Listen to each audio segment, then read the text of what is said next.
ఈ సమయం అంతటిని మీ హస్తాలకు అప్పగించుకుంటుండగా పరిశుద్ధాత్మాధ్వర్యంలో నైనా నిశ్చయముగా నన్ను నిలబెట్టుకుని వాడుకొనమని ప్రార్థిస్తూ మీ హస్తాలకు అప్పగిస్తున్నాను. సహాయం చేసి నడిపించమని యేసు నామమున అడిగి వేడుకొంచున్న మా పరమ తండ్రి ఆమేన్.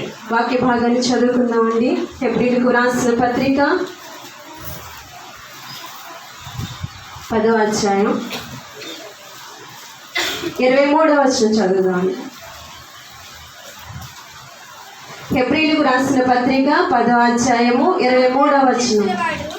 వాగ్దానము చేసిన వాడు నమ్మదగిన వాడు గనుక మన నిరీక్షణ విషయమై మన ఒప్పుకొనినది నిశ్చలముగా పట్టుకుందాము.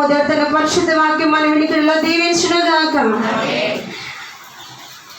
దేవుని బిడ్డలైన మనమందరము కూడా మన యొక్క దేవుని సంఘం ప్రతి ఒక్క ఆదివారము కూడా దేవుని సన్నిధికి ఎందుకు వస్తున్నాము, ఎందుకు ఈ రీతిగా సమకూడి దేవుని సన్నిధిలో ఆరాధన చేస్తూ ఉన్నాము అనేది మన అందరికీ కూడా అవగాహన ఉందండి. దేవుని సన్నిధి ప్రతి ఒక్క ఆదివారం ఎందుకు వస్తున్నాం, ఈ రీతిగా సమకూడి పాటలు పాడుతూ ఉన్నాం, ఆరాధన చేస్తున్నాం, దైవచండాలు నిలబెట్టి మనతో దేవుడు మాట్లాడుతుంటే వింటూ ఉన్నాం, వెళ్ళిపోతూ ఉన్నాం. అంతే కదండి.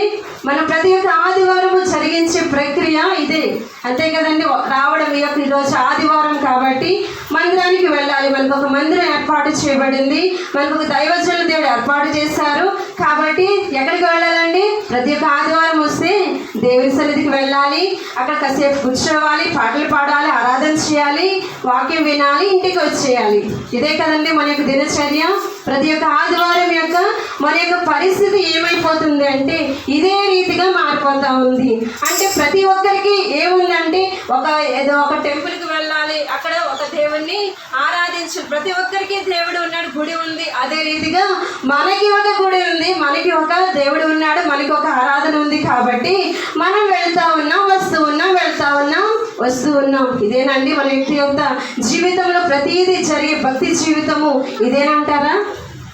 ఇదేనంటారంట దేవుడు కోరుకునేది ఇదేనంటారా? మన యొక్క విశ్వాస జీవితం లేకపోతే మన యొక్క భక్తి జీవితము ఈ రీతిగానే కొనసాగిపోవడం. తరతరాలు మనం వచ్చాం కాబట్టి తర్వాత మన పిల్లలు, మన మనవలు, తర్వాత జనరేషన్స్, తరతరాలన్నీ కూడా ఎక్కడికి వచ్చి ఆరాధించాలంటే దేవుని సన్నిధికి వచ్చి ఆరాధించాలి. వెళ్ళిపోవాలి, రావాలి, వెళ్ళిపోవాలి. ఇదే పరిస్థితి కొనసాగిపోతూ ఉంది. కానీ మన యొక్క భక్తి జీవితం దేని కొరకు చేస్తూ ఉన్నాం, దేని కొరకు దేవుని సన్నిధికి వస్తూ ఉన్నాం, దేని కొరకు దేవుని సన్నిధిలో గడుపుతూ ఉన్నాం అనేది మనకి అవగాహన ఉండాలి.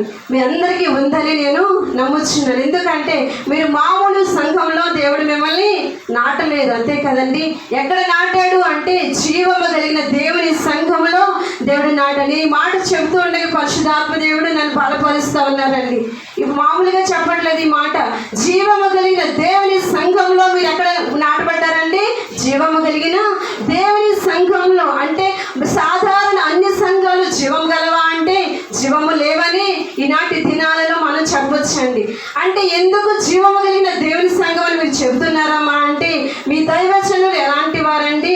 నామకార్థ దైవజనుల, అలవాటు ఆచార దైవజనుల నేనెంత మాత్రము అనుకోవటలేదు. ఎలాంటి దైవజనులు అంటే నిత్యము ఉపవాసాలతో, ప్రార్థనలతో, యాచనలతో మీ కొరకు దివారాత్రులు కన్నీరు కాచే దైవజనులు నేను గట్టిగా, నమ్మకంగా, నిశ్చయముగా చెప్పగలను. ఎందుకంటే సాధారణ నేను ఎప్పుడు ఫోన్ చేస్తున్నాను, మీ దైవ సేవకులకు స్వరం ఎలా ఉంటుంది అంటే ఏడుపుతో ఉన్న స్వరమే నాకు వినపడుతుంది. నాకు అర్థమయ్యి అమ్మ ఇప్పుడు మీరు ఇప్పటివరకు ప్రార్థనలో గడిపారా అని నేను అంటూ ఉంటాను. అంటే ఎప్పుడు కూడా వారి దేనికోసం ప్రార్థన చేస్తున్నారంటే వారి యొక్క క్షేమం కోసం, వారి యొక్క బిడ్డల కోసం, వారి యొక్క అభివృద్ధి కోసం ప్రార్థన చేస్తూ ఉంటున్నారా? లేదు, ఎంత మాత్రం కాదు. దేవుడు ఒక పని అప్పగించాడు, అది భారభరితమైన పని. ఆ పని కొరకు వారి మీ యొక్క అందరి క్షేమము కొరకు దివారాత్రులు కూడా వారు ఏం చేస్తారంటే కన్నీరు కాచి ప్రార్థన చేస్తారంట. కాబట్టి నేను ఖచ్చితంగా చెప్పగలను, ఇది జీవము కలిగిన దేవుని సంఘం అండి. ఇప్పుడు ఏంటి, సంఘానికి వస్తున్న మీరు ఎలా ఉండాలి, మన యొక్క భక్తి జీవితం దేని కొరకు అంటే, ఇప్పుడు ఏంటి ఇక్కడ వాక్యం చదువుకున్నాం కదండి, వాగ్దానము చేసిన వాడు నమ్మదగిన వాడు. మన దేవుడు ఎవరండి? నమ్మదగిన వాడు. వివాహ సమయంలో భార్యాభర్తలకు ప్రమాణాలు చేస్తారు కదండి వధూవరులు. ఏమని ప్రమాణం చేస్తారు? కష్ట సుఖం ఎందును, వ్యాధి ఎందును, బాధ ఎందును అమ్మ నిన్ను ఏమాత్రము విడువను ఎడబాయను వాగ్దానం చేస్తారు. లేకపోతే ఇతర స్నేహితులు ఉండొచ్చు, అమ్మ మనం చాలా మంచి స్నేహితులం, మనం ఎప్పుడు కూడా మా మనన దినము వరకు కూడా మనం ఏం చేద్దామమ్మా, కలిసే ఉందాం అని ప్రమాణాలు చేస్తూ ఉంటారు. లేకపోతే ఇరుగు పొరుగు వారి ఇద్దరు యొక్క స్త్రీలు లేకపోతే పురుషులు మనం ప్రతిదినం సహవాసం కలిగి ఉంటున్నాం, మనం ప్రతిదినం కలిసే ఉంటున్నాం, మన స్నేహము ఎప్పుడు విడిపోకూడదు, ఎప్పుడు కలిసే ఉందామని వాగ్దానాలు చేసుకుంటారు, ప్రమాణాలు చేసుకుంటారు కదండి. ఇప్పుడు ఈ ప్రమాణాలు ఒక వివాహం అయిన తర్వాత భార్యాభర్తలుగా వారు ప్రమాణాలు చేసిన తర్వాత వారు ఎంతకాలం కొనసాగిస్తూ ఉన్నారు. ఆ యొక్క వివాహ దినాన్ని ఏం చేస్తారండి, నీ ఎంత కష్టమైన ఎంత నష్టమైనా భరిస్తానమ్మా, నిన్ను భరించుకుంటాను, లేకపోతే నిన్ను భరించుకుంటానయ్యా, నిన్ను పోషిస్తానమ్మా, నిన్ను పోషిస్తానయ్యా, సంరక్షించుకుంటానయ్యా అని ప్రమాణాలు చేసుకుంటారు. కానీ ఆ ప్రమాణాలు ఎంతకాలం అండి? కొంతకాలమే. కానీ స్నేహితుల యొక్క స్నేహబంధం ఎప్పటి వరకునండి? కొంతకాలమే. లేకపోతే ఇరుగు పొరుగు వారి యొక్క స్నేహబంధం ఎప్పటి వరకు అండి? కొంతకాలం. అంటే వారు వాగ్దానాలు చేసుకుంటారు, ప్రమాణాలు చేసుకుంటారు, మాట తప్పనమ్మా ఎల్లకాలం అని కలిసే ఉందామని వాగ్దానం చేసుకుంటారు. కానీ ఆ వాగ్దానాలు ఎంత మాత్రమండి? కొద్ది కాలమే. కానీ మనం ఆరాధించే దేవుడు ఎవరండి? వాగ్దానము చేసిన దేవుడు, నమ్మదగిన దేవుడు అండి. చెప్పలేడు దేవుని మహిమ పరుస్తామా? హల్లెలూయా, హల్లెలూయా. మనకు వాగ్దానం చేశాడండి దేవుడు. వాగ్దానము చేసిన దేవుడు ఎవరండి? నమ్మదగిన, మాట తప్పే దేవుడు ఎంత మాత్రమూ కాదు. ఆయన నరుడా అండి మాట తప్పిపోవడానికి? మనమైతే మాట తప్పిపోతాం, మనమైతే మాట ఇచ్చిన మాట పక్కన పెట్టేస్తాం. కానీ ఆయన దేవాది దేవుడు, రాజులకు రాజు కనుక మాట ఇచ్చి నెరవేర్చుటకు ఆయన సమర్థుడు కనుక నమ్మదగిన దేవుడు. మనము ఏం చేస్తున్నామండి? ఆరాధన చేస్తా ఉన్నాం. ఎవరిని ఆరాధన చేస్తా ఉన్నాం? మనుషులండి. నమ్మదగిన దేవుడు, మాట ఇచ్చి నెరవేర్చుటకు సమర్థుడైన దేవాది దేవుని మనము ఆరాధన చేస్తా ఉన్నాం. ఇంతవరకు మన జీవితంలో ఎన్నో యొక్క వాగ్దానాలు నెరవేర్చబడ్డాయండి. ఎన్నో ప్రతికూలమైన పరిస్థితుల్లో మీరు ఇక్కడికి వచ్చి ఉంటారు కదండి. స్వస్థతలు జరిగినప్పుడు, లేకపోతే మన గర్భాలు తెరవబడినప్పుడు, ఎన్నో ప్రమాదాల నుంచి బయటపడినప్పుడు మీరు ఇక్కడికి చేర్చబడి, అంటే మీ జీవితంలో ఎన్నో వాగ్దానాలు దేవుడు నెరవేరుస్తూ వచ్చాడు, నెరవేరుస్తూ వస్తూనే ఉన్నారు కదండి. కాబట్టి ఇప్పుడు ఏంటి మనకి రుజువు ఏంటి అంటే, మేము చూడలేదమ్మా, ప్రత్యక్షంగా వచ్చి మాకు దేవుడు ఏమన్నా నెరవేర్చి అమ్మ నీకు ఇది సహాయం చేశాను, ఇది నీకు మేలు చేశానమ్మా అని దేవుడు ఏమన్నా చెప్పారా అండి? కానీ ఆయన చేసే కార్యాలు కంటికి కనిపించవు, చెవికి వినపడవు, హృదయానికి గోచరం కాదు. కానీ ఆయన వాగ్దానం చేసిన నమ్మదగిన దేవుడు అండి. ఎవరికి వాగ్దానం చేశాడో ఒకసారి చూద్దామా? ఆదికాండం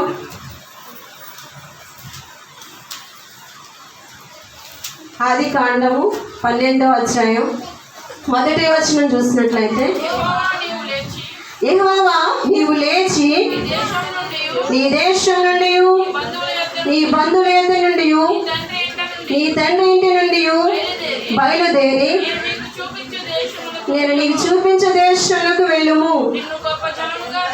నిన్ను గొప్ప జనముగా చేసి నిన్ను ఆశీర్వదించి నీ నామమును గొప్ప చేదును. నీవు ఆశీర్వాదముగా నుండి ఇంకా చదువుకుంటూ వస్తే అబ్రహాముకి దేవాది దేవుడు వాగ్దానం చేస్తా ఉన్నాడు. అబ్రహాం పిలిచాడు. ఎక్కడి నుంచి పిలిచాడు? నీవు నీ దేశం నుండి, నీ బంధువుల యొద్ద నుండి, నీ తండ్రి ఇంటి వారి యొద్ద నుండి రమ్మని దేవుడు అబ్రహాముని పిలిచాడండి. ఎక్కడి నుంచి పిలిచాడండి? నీ దేశం నుండి, నీ తండ్రి యొద్ద నుండి, నీ ఇంటి వారందరి యొద్ద నుండి రమ్మని ఎవరిని పిలిచారు?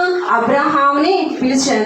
అబ్రహాముని పిలిచిన దేవుడు ఏం చేశాడంటే, ఏం చేస్తానన్నాడు? నిన్ను గొప్ప జనముగా చేస్తానన్నాడు. ఎలా చేస్తానన్నాడండి? గొప్ప జనముగా చేస్తానయ్యా, నిన్ను ఆశీర్వదిస్తానయ్యా, నీ సంతానాన్ని విస్తరింప చేస్తానని వాగ్దానము చేస్తున్న దేవుడు. ఇప్పుడు అబ్రహాముకి వాగ్దానం చేశాడు కదా, అది ఇప్పుడు ఏమైందంటే అబ్రహాంకి సంతానం ఉందంటారా? అబ్రహాముకి సంతానం ఏం లేదు. అయ్యో దేవుడేమో వాగ్దానం చేశాడు, ఏం చేస్తా, గొప్ప జనముగా చేస్తా అన్నాడు. అసలే సంతానం లేరు. ఎన్ని సంవత్సరాలండి? మీ అందరికీ వాక్యం తెలుసు కదండి. ఎన్ని సంవత్సరాలు, 100 ఏళ్ళు వచ్చేసిన అబ్రహాంకి సంతానం లేదు. కానీ దేవుడేమో వాగ్దానం చేశాడు, నన్ను గొప్ప జనముగా చేస్తానన్నాడు, నన్ను వచ్చేయమన్నాడు, నేను వచ్చేసాను. ఇప్పుడు అబ్రహాం ఏమనుకోవాలండి? ఎందుకయ్యా, ఎందుకు పిలిచావు నన్ను?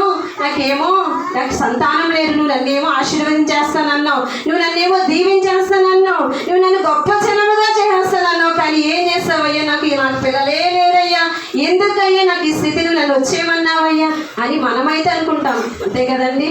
అమ్మ నీవు దేవుడు మేలు చేస్తాడు, రండమ్మ దేవుని సన్నిధికి అంటాం. అయ్యా నేను ఆశీర్వదిస్తాడు దేవుడు, రండయ్యా నీ దేవుని సన్నిధి. కానీ మీ ప్రక్క వారు, ఇరుగు పొరుగు వారు దేవుని సన్నిధికి పిలిచారనుకోండి, వారి మాట వీరి మాట వీరి మనం వచ్చిన తర్వాత మనకి ఏమేమి జరగకపోతే ఏంటమ్మా, దేవుడు ఏదో మేలు చేస్తానన్నాడు, దేవుడు ఏదో ఆశీర్వదించేస్తానన్నాడు, కానీ ఏం చేశాడు మీ దేవుడు? మనమైతే ఏం చేస్తామండి? వెనక్కి వెళ్ళిపోతామండి. మన యొక్క విశ్వాసం, మన యొక్క భక్తి జీవితము ఆ రీతిగా ఉంటుంది. కానీ అబ్రహాము ఏం చేశాడండి? అబ్రహాం యొక్క విశ్వాసమును చూసినట్లయితే దేవుడు వాగ్దానం చేశాడు కాబట్టి ఆ వాగ్దానము కొరకు నేను ఎదురు చూస్తానని నిరీక్షణ కలిగి ఎదురు చూడగా అబ్రహాము జీవితంలో గొప్ప కార్యం చేశాడండి. గొప్ప జనముగా అబ్రహాముని ఆశీర్వదించాడు, అనేకులకు విశ్వాసులకు తండ్రిగా ఆశీర్వదించాడు. ఇంకా చూసినట్లయితే చూద్దామండి, 13వ అధ్యాయంలో చూడండి, 2వ వచనం చూడండి. అబ్రాము వెండి బంగారము పశువులు కలిగి బహు ధనవంతుడై ఉండెను. అతను ఎలా వచ్చాడండి? ఏమి వచ్చినప్పుడు ఏమీ లేకుండానే వచ్చాడు. కానీ వెండి బంగారములు కలిగి బహు ధనవంతుడు. ధనవంతుడు వేరు, బహు ధనవంతుడు వేరు కదండి. బహు ధనవంతుడు అంటే చాలా అధికమైన ధన సంపద కలిగిన వాడికి అబ్రహాముని దేవాది దేవుడు చేశాడండి. అంటే వాగ్దానము చేశాడు, నేను ఆశీర్వదిస్తానని ఆ వాగ్దానము నెరవేర్చాడు. అంటే మరి గొప్ప జనముగా చేస్తానని వాగ్దానము చేసిన దేవుడు ఎలా చేశాడండి?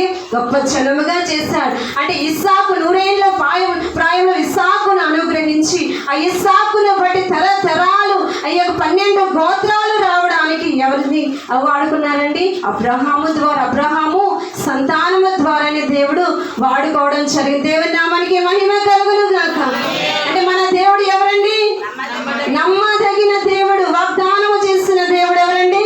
నమ్మదగిన దేవుడు. మాట ఇచ్చి నెరవేర్చుటకు సమర్థుడు అండి. అంటే కార్యాలు కొంచెం ఆలస్యం అయిపోతుంది, ఇంకా ఏమి జరగట్లేదు ఎందుకులే వేరొకరిని ఆశ్రయిద్దామని వెళ్ళిపోతే ఉంటుంది. వాక్యంలో ఉంటుంది కదా, యెహోవాని విడిచి వేరొకరిని ఆశ్రయిస్తే వాళ్ళు ఏమైపోతారంట? శాపగ్రస్తులైపోతారంట. మనం కొద్ది కాలం భక్తి చేస్తాం, కొద్ది కాలం దేవునిలో గడుపుతాం, కొద్ది కాలం దేవుని దైవజనులతో కలిసి సహవాసం చేస్తాం. అయ్యా మనం అనుకున్న కొద్ది కాలం కొన్నిసార్లు జరుగుతూ ఉంటాయి. కానీ కొద్ది కాలం వెళ్ళేసరికి దేవుడు ఆలస్యం చేశారనుకోండి, మన హృదయాలు ఏమైపోతాయి? దేవుడు లేడేమో, దేవుడు ఉంటే జరుగుతుందా, దేవుడింటి కార్యము చేస్తాడా అని మన యొక్క విశ్వాసం ఏమైపోతుందండి? బలహీనమైపోతుందండి. కానీ దేవాది దేవుడి అబ్రహాముకి ఇచ్చిన వాగ్దానం కొన్ని ఏళ్ళు సంవత్సరాలు గడిచిపోయినప్పటికీ కూడా మరి యొక్క వాగ్దానం చేశాడండి. మరి యొక్క వాగ్దానం చూద్దామంటే అబ్రహాముకి ఏ వాగ్దానం చేశాడు అంటే 17వ అధ్యాయం, అదే ఆదికాండం 17వ అధ్యాయం 8వ వచనం చదువుతామండి. నీకును నీ తరువాత నీ సంతతికి నీవు పరదేశివై ఉన్న దేశమును అనగా కనానును దేశమంతటిని నిత్య స్వాస్థ్యముగా ఇచ్చి వారికి దేవుడు నా యందునని అతనితో చెప్పాను.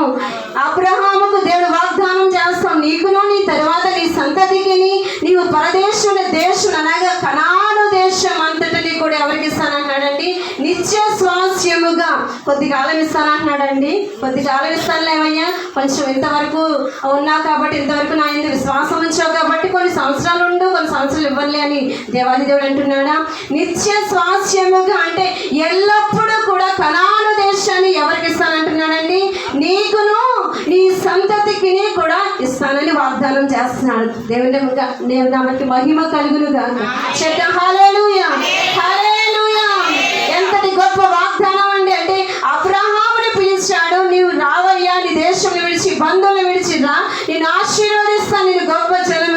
ఇస్తానన్నాడు. ఆ వాగ్దానము నెరవేర్చాడు. అంతేకాకుండా నీ సంతతికి ఏమిస్తానన్నాడంటే కనాను దేశాన్ని నిత్య స్వాస్యముగా ఇస్తానంటున్నాడు. ఇచ్చాడంటే ఆ దేశాన్ని. ఒక వాక్యం చదువుకుందాం అండి. యెహోషువ గ్రంథం చూద్దాం. యెహోషువ 24వ అధ్యాయం చూసినట్లయితే 24వ అధ్యాయం 12వ వచనంలో లాస్ట్ లైన్ చదువుదామండి. చివరి వాక్యం, మీరు సేద్యము చేయని దేశమును మీరు కట్టని పట్టణములను మీకు ఇచ్చి ఉన్నాను. మీరు వాటిలో నివసించుచున్నారు. మీరు నాటని ద్రాక్ష తోటల పండ్లను ఒలీవ పండ్లను తినుచున్న దేవుని నామానికి మహిమ కలుగును గాక. దేవాది దేవుడు అబ్రహాముకి వాగ్దానం ఇచ్చాడు, ఈ సంతతి అంతటికి ఎవరిస్తానని, కనాను దేశానికి ఇచ్చే స్వాస్యముగా ఇస్తానని వాగ్దానం చేసిన దేవుడు ఏం చేసి యెహోషువ గ్రంథం అంటే ఇశ్రాయేలు ప్రజలందరూ కూడా కొన్ని ఏళ్ళు 400 ఏళ్ళు గడిచిపోయినప్పటికీ కూడా ఆ వాగ్దానాన్ని మర్చిపోయినట్టు దేవుడు ఆ వాగ్దానాన్ని తరతరాలు గడుస్తున్నప్పటికీ కూడా వాగ్దానము మరచిపోలేదండి. కొన్ని ఏళ్ళు సంవత్సరాలు గడిచిపోయినప్పటికీ కూడా అబ్రహాముకి ఇచ్చిన వాగ్దానం నెరవేర్చడానికి ఇశ్రాయేలు ప్రజలందరినీ ఎక్కడ తీసుకొచ్చాడండి? కనాను దేశానికి తీసుకురావడం జరుగుతుంది. ఇప్పుడు కనాను దేశం ఏమైనా ఖాళీ స్థలం అండి? ఖాళీగా ఉందండి. ఆ దేశం అంతా ఖాళీగా ఉంది కాబట్టి ఈ ప్రజలందరినీ తీసుకెళ్ళి అక్కడ పెట్టేస్తానని దేవుడు అనుకున్నారా? అక్కడ అప్పటికి ఎవరున్నారండి? అనేకమైన దేశ ప్రజలు, కనానీయులు, హివీలు, పెరిజ్జీలు, యోబీసీలు అనే అనేక తెగల వారు ఎక్కడున్నారండి? ఆ కనాను దేశంలో నివసిస్తూ ఉన్నారు. ఇప్పుడు మీకు సపోజ్ చెప్తే, మామూలుగా చెప్పాలనుకుంటే, మీ ఇంట్లో మీరు ఉన్నారనుకోండి.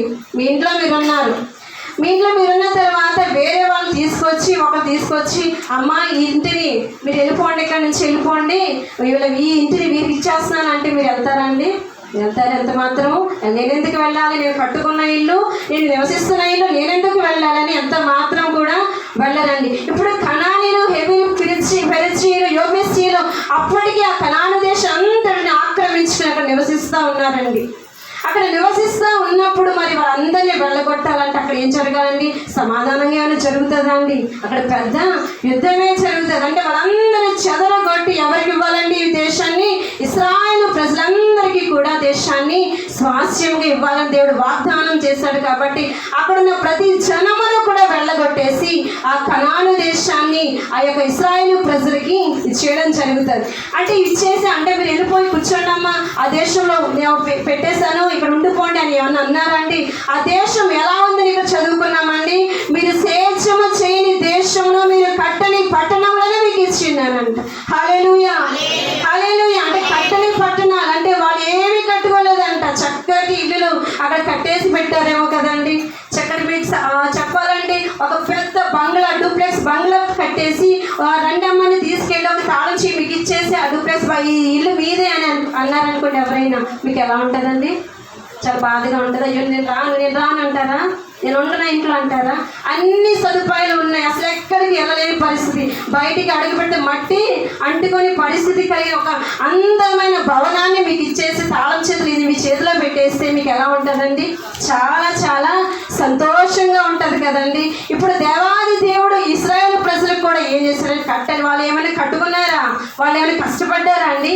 ఎంత మాత్రము కష్టపడి చక్కటి అందమైన ఒక పట్టణాలను ఎవరు ఇచ్చేసారంటే దేవాది దేవుడు ఇశ్రాయేలు ప్రజలకి అనుగ్రహించేశారు. ఇంకా చూడండి, అక్కడ మీరు వాటిలో నివసించుచున్నారు. మీరు నాటని ద్రాక్ష తోటల పండ్లను, ఒలివ తోట పండ్లను తినుచున్నారంట. వాళ్ళు ఏమైనా మొక్కలు వేసుకున్నారండి? మేము ఫలాలు భుజించాలి, లేకపోతే మేము ఫలాలు తినాలని అక్కడ మొక్కలు వేసుకున్నారా? నాటుకున్నారా? వాళ్ళకి ఏమైనా ఎరువేస్తున్నారా? వాళ్ళు పెంచి పోషించారా అండి? వాళ్ళంతా నాటలేదంట ఈ యొక్క మొక్కల్ని. అలాంటి ద్రాక్ష తోటల మొక్కలు, ఒలివల మొక్కలు యొక్క పండ్లను వారు తింటున్నారంట. అంతే కదండి. ఎవరైనా పెద్ద పళ్ళగం పట్టుకొచ్చేసి మన ఇంట్లో పెట్టేస్తే మనకి ఎలా ఉంటుందండి? ఎలా ఉంటుంది మన హృదయము? ఎంత ఆనందంగా, దీనికి ఏం ఖర్చు పెట్టక్కర్లేదు, దీనికి ఏం డబ్బులు ఇవ్వక్కర్లేదమ్మా, ఇవి మీయేనమ్మా, నెల పట్టుకొచ్చేసి మీకు ఇచ్చేస్తానమ్మా అంటే మన హృదయాలు అంత బాగుంటాయండి, సంతోషంగా ఉంటాయా? మాకు సంతోషంగా ఉండదన్న వాళ్ళు దేవుని స్తోత్రం చెప్పండి. దేవునికి స్తోత్రం. మీ అందరి హృదయాలకి కూడా చాలా సంతోషమే, అంతే కదండి. నెల నెల ఇప్పుడు ఫ్రూట్స్ రేటు చాలా ఎక్కువైపోయినాయి. ఇప్పుడు ప్రతి నెల కూడా అమ్మ పెద్ద పళ్ళ గంప తెచ్చేసి మీ ఇంట్లో పెట్టేస్తానమ్మా అంటే మనందరికీ కూడా చాలా చాలా సంతోషంగా ఉంటుంది. ఇప్పుడు ఇశ్రాయేలు ప్రజలకు కూడా అంతకన్నా ఎక్కువ సంతోషమే కదండి. మనం తినేవి ఒకవేళ మంచి రకం కావచ్చు, కానీ దేవాది దేవుడు అక్కడ చేసినవి ఎంత అండి, చాలా సృష్టి, అందమైన సృష్టి, చక్కటి ఫలాలను దేవుడు వారికి అనుగ్రహించి వారిని తిని త్రాగి సుఖించమని దేవాది దేవుడు వారికి అనుగ్రహించారండి. అంటే దేవుడు వాగ్దానము చేస్తే ఎలా ఉంటుందండి, మనం వాగ్దానం చేస్తాము నీకు తోడుంటాను అంటే కొంతవరకు తోడుండి మనం ఒకవేళ తోడుండలేకపోవచ్చు, కానీ దేవుడు వాగ్దానము చేస్తే ఆ వాగ్దానం చాలా శ్రేష్టమైనది. అంటే కొన్ని రోజులు ఒకవేళ అది మనం అనుభవించలేక మనకు దొరకకపోవచ్చు, కానీ దేవాది దేవుడు ఇచ్చే ఆశీర్వాదం, దేవాది దేవుడు ఇచ్చిన వాగ్దానం మన జీవితంలో నెరవేర్చబడిన దినాన, ఆ యొక్క వాగ్దానము ఫలం పొందుకున్న దినాన మన హృదయాలు ఎంతో సంతోషపడిపోతాయండి. దేవుని నామానికి మహిమ కలుగును గాక. చెప్పండి, దేవుని నామాన్ని మహిమ కలుగుతాం. దేవాది దేవుడి వాగ్దానం నాలో నెరవేర్చాలనుకున్నా చెప్పలు కొడుతూ దేవుని నామానికి మహిమ కలుగుతాం. ఎలాంటి వాగ్దానం అండి, దేవుడిచ్చే వాగ్దానము చాలా చాలా శ్రేష్టమైనది, అనుకూలమైనది, యోగ్యమైనది కదండి. అది మన జీవితాలకు ఎంతో విలువైనది. అబ్రహాముకి ఇచ్చిన వాగ్దానం దేవుడు నెరవేర్చారండి. ఇప్పుడు అబ్రహాముకి వాగ్దానం చేసేసారు, అయ్యా నీకు ఇస్తానని ఇచ్చేసారు. అబ్రహాం అంతటితో సరిపెట్టేసుకున్నారా అండి? అబ్రహాము అంతటితో సరిపెట్టేసుకున్నారు. మరి లేకపోతే అబ్రహాము ఎలా చూశారో ఒకసారి చూద్దామండి. రోమాపత్రిక చూద్దాం. రోమాపత్రిక 4వ అధ్యాయం, రోమాపత్రిక 4వ అధ్యాయం 18వ వచనం చదువుతామండి. నీ సంతానము ఇలాగ ఉండునని చెప్పిన దానిని బట్టి తాను అనేక జనములకు తండ్రి అగునట్లు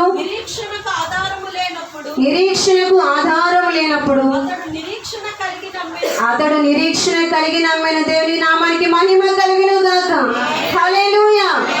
ఆయన ఏం చెప్తున్నారంటే నీ సంతానం ఇలాగ ఉంటుందయ్యా అని దేవుడు వాగ్దానం చేసినప్పుడు అప్పుడు అబ్రహాం అనుకోవచ్చు కదండి. అక్కడ ఏమో శారా ఏమో వృద్ధాప్యంకి వచ్చేసింది, అబ్రహాం 100 ఏళ్ల వయసుకు వచ్చేసాడు. ఇప్పుడు నాకు సంతానం ఎక్కడ కలుగుతుందాయా అని ఒక ఆధారం ఏమన్నా ఉందా? వారు యవ్వన కాలంలో ఉంటే పోయి నమ్మొచ్చేమో కదండి.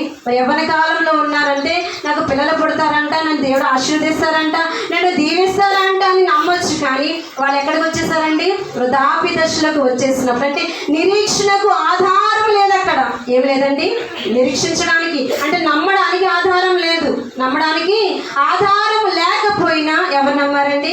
అబ్రహాము నమ్మారండి. దేవుడు నాకు ఇప్పుడు ఏ వాగ్దానం చేశాడు? తాను అనేక జనములకు తండ్రిగా ఉండినట్లుగా నన్ను ఆశీర్వదిస్తానని వాగ్దానం చేశాడు, కాబట్టి నన్ను ఆశీర్వదిస్తానని. అక్కడ నిరీక్షణ ఏమీ లేదు, అక్కడ నమ్మకం లేదు, అక్కడ ప్రూఫ్స్ ఏమీ లేవు, అక్కడ నాకు రాబోయే దినాలు పిల్లలు పుడతారని ఏమి నమ్మకం లేదు. కానీ అక్కడ నిరీక్షణకు ఆధారం లేకపోయినా నిరీక్షణ కలిగి ఎదురు చూసిన కారణం చేతని అబ్రహాముని విశ్వాస తండ్రిగా దేవుడు ఆశీర్వదించారు కదండి. మరి యొక్క వాక్యం చూద్దాం. అంతేకాదు అబ్రహాము ఏం చేశారంటే ఆ యొక్క పిల్లల కోసమే ఎదురు చూశారా? లేదో ఒక వాక్యం చదువుకున్నది హెబ్రీలు రాసిన పత్రిక 11వ అధ్యాయం 10వ వచనం చదువుదామండి. ఏలయనగా దేవుడు దేనికి శిల్పియు నిర్మాణకుడై ఉన్నాడో పునాదులు గల ఆ పట్టణము కొరకు అబ్రహాము ఎదురు చూచుచుండెను. చాలా దేవుని నామానికి మహిమ కలుగును గాక. అంటే అబ్రహాము ఏం చేస్తాడు? తనకు పిల్లల కోసం ఎదురు చూస్తూ దేవుడు వాగ్దానం చేశాడు కదండి. నీకు పిల్లలు ఇస్తాను, సంతానాన్ని ఆశీర్వదిస్తాను, గొప్ప జనముగా చేస్తానని వాగ్దానం చేశాడు. అది నెరవేర్చడానికి సమర్థుడని అబ్రహాము విశ్వసించాడు. దానితో పాటుగా ఏ విశ్వసిస్తున్నాడంటే దేవుడు దేనికి శిల్పియో నిర్మాణకుడై ఉన్నాడో పునాదులు గల పట్టణం కొరకు అబ్రహాము ఎదురు చూచుచుండెను. దేని కొరకు ఎదురు చూస్తున్నాడంట? దేవుడు దేనికి శిల్పియో నిర్మాణకుడి ఉన్నాడు, ఆ పునాదులు గల పట్టణం కొరకు ఎదురు చూస్తూ ఉన్నాడండి. ఎంత ఆశ్చర్యం అండి. ఆ దినాలలో ఈ రీతిగా వాక్య పరిచర్యలు ఉన్నాయండి, సంఘాలు ఉన్నాయండి, వాక్యం చెప్తున్న దైవజనులు ఉన్నారు. ఆ యొక్క అబ్రహాము కాలంలో ఉన్నారండి. కానీ అబ్రహాము దేనికోసం విశ్వసించాడంటే తన గర్భంలో పుట్టబోయే బిడ్డ కొరకు మాత్రమే విశ్వసించలేదు, కానీ అంతకంటే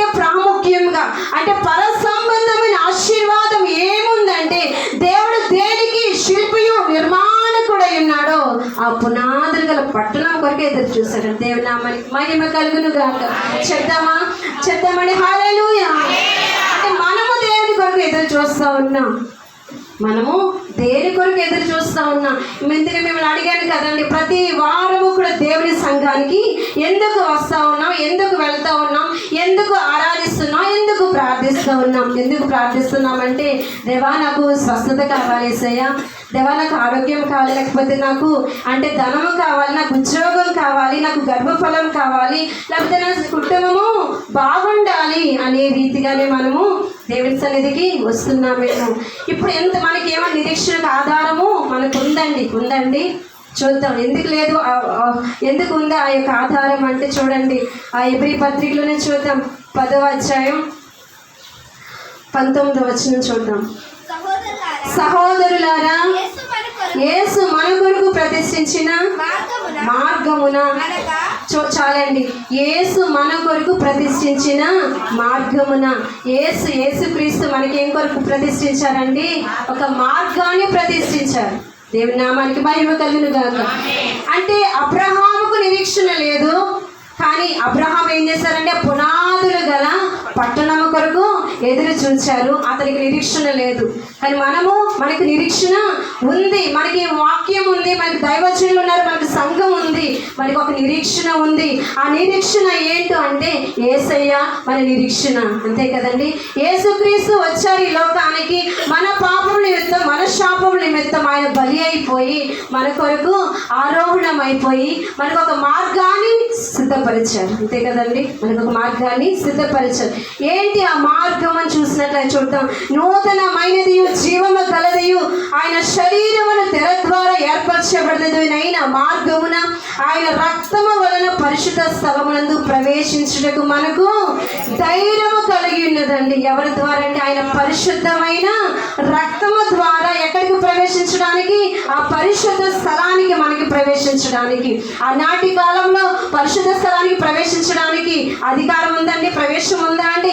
ఎంత మాత్రం లేదు. ఆ యొక్క అతి పరిశుద్ధ స్థలానికి వెళ్ళాలంటే ఎవరికి? ఒకరికి హక్కు ఉందండి, యాజకులకు మాత్రమే హక్కు ఉంది. బయట ఆవరణంలోనే ఉండవలసిన పరిస్థితి. ఆ యొక్క బలి అర్పించే యొక్క రక్తాన్ని ఆ యొక్క అతి పరిశుద్ధ స్థలంలోనికి వెళ్ళి అక్కడ ప్రోక్షిస్తేనే ఆ యొక్క పాపములు పరిహరించబడతాయి. పితరుల కాలం యొక్క ధర్మశాస్త్ర ఆచారం. కానీ ఈ యొక్క క్రొత్త నిబంధన కాలంలో మనకి ఏమి యొక్క నిరీక్షణ ఉందంటే యేసయ్యే మనకి నిరీక్షణ. ఆ యొక్క పరిశుద్ధ స్థలంలోనికి అంటే దేవాది దేవుని యొద్దకు వెళ్ళడానికి మనకు అవకాశం ఉందండి. దేవాలయ దేవుని కలుసుకోవడానికి, ప్రార్థించడానికి అవకాశం ఉందా అండి? పూర్వకాలంలో లేదండి. యాజకులే ఆ యొక్క స్థలానికి వెళ్ళి బలి అర్పించేవారు. కానీ ఇప్పుడు ప్రతి ఒక్కరము కూడా ధైర్యముతో ఆయన కృపాసనం ఎదుగు వెళ్తా ఉన్నామండి. ప్రతిదినం ప్రార్థిస్తున్నామా అండి? ప్రార్థిస్తున్నాం. అందరూ కూడా హల్లెలూయా చెప్తారా? హల్లెలూయా. అందరూ దేవుని సన్నిధిలో చెప్పారండి. అంటే ప్రార్థిస్తున్నాం మేము అని ఎక్కడ చెప్పారండి? దేవుని సన్నిధిలో. ప్రార్థన అనేది ఒక గొప్ప ఆయుధం అండి. ప్రతి దినము కూడా మనకి దినచర్యలు ఏముండాలండి? ప్రార్థనే ఆయుధంగా ధరించుకుని ముందుకు వెళ్ళాలి. అంటే ఇప్పుడు ప్రతి దినము కూడా మన ధైర్యముగా దేవుని పాదాలు పట్టుకుని ప్రార్థించడానికి మనకు అధికారం ఏ రీతిగా వచ్చిందంటే ఆ యేసుక్రీస్తు కాచిన పరిశుద్ధ రక్తము ద్వారానే. అంటే ఎందుకు పరిశుద్ధ రక్తం ద్వారా అంటే నిన్ను నన్ను కూడా ఎక్కడి నుంచి విమోచించారండి? మనం ఎంతటి వారమండి? మనం అంత పరిశుద్ధులమా అండి? లేదండి మేమందరూ పరిశుద్ధులమా అండి? ఏ పాపం ఉందండి మాలో అంటారండి. మాలో ఏం పాపం ఉందమ్మా అలా చెప్తున్నా వచ్చి అని చెప్తున్నారా? మనలో ఏం పాపం లేదు, మనం అందరూ పరిశుద్ధులమని చెప్తున్నారా? అంటే ప్రతిరోజు కూడా మన యొక్క మాటల్లో, క్రియల్లో, ఆలోచన, తలంపుల్లో కూడా పాపము చేస్తున్న వారిని అంతకు మించి సాతాను యొక్క బంధకాల నుంచి దేవుడు మనల్ని విమోచించారండి. ఎలా అండి? ఆయన పరిశుద్ధమైన రక్తాన్ని మన కొరకు చిందించి, ఆయన యొక్క పరిశుద్ధ రక్తాన్ని మన కొరకు చిందించి ఆయన యొక్క రాజ్యంలో మనం చేర్చడానికి ఏం చేశారండి? ఒక మార్గాన్ని సిద్ధపరిచారండి. ఇప్పుడు ఆ మార్గాన్ని మనం ఎన్నుకున్నామా అండి? మార్గాన్ని ఎన్నుకున్నాం, కానీ ఆ మార్గంలో నడుస్తున్నామా అనేది ప్రశ్న, అంతే కదండి. ఆ మార్గంలో నడుస్తున్నామా? ఇప్పుడు అబ్రహాముకు దేవుడు వాగ్దానం చేసేసాడు. ఆ వాగ్దానాన్ని దేవుడు నెరవేర్చాడు. మనకి కూడా వాగ్దానం చేశాడు. ఏ వాగ్దానం అమ్మా? ఏం చేశాడు? విడువను ఎడబని వాగ్దానం చేశాడమ్మా. నాకు అది నెరవేర్చాడమ్మా. నేను స్వస్థపరిచే యెహోవాని నేనే అని సెలవిచ్చాడమ్మా. ఆ వాగ్దానం నాకు నెరవేర్చాడమ్మా. నీకు సంతానాన్ని ఇస్తానన్నాడు, నీకు పిల్లల్ని ఇస్తానన్నాడు. ఇంకేంటి వాగ్దానం అమ్మ, ఇవన్నీ చాలమ్మా నాకు అనుకుంటామమ్మా. అంతేనా మన భక్తి జీవితం? ఇదేనండి భక్తి జీవితం. లోకంలో ఉన్న వారికి అయితే నిరీక్షణ లేదు, కానీ మన భక్తి జీవితం ఈ శరీర సంబంధమైనది మాత్రమే కాదండి. దేవుడు మరొక వాగ్దానం చేస్తున్నట్టు చూద్దామా? యోహాను సువార్త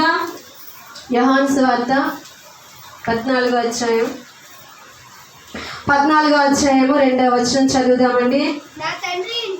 నా తండ్రి ఇంట అనేక నివాసములు కలవు, లేని ఎడల మీతో చెప్పుదును, మీకు స్థలము సిద్ధపరచ వెళ్ళుచున్నాను.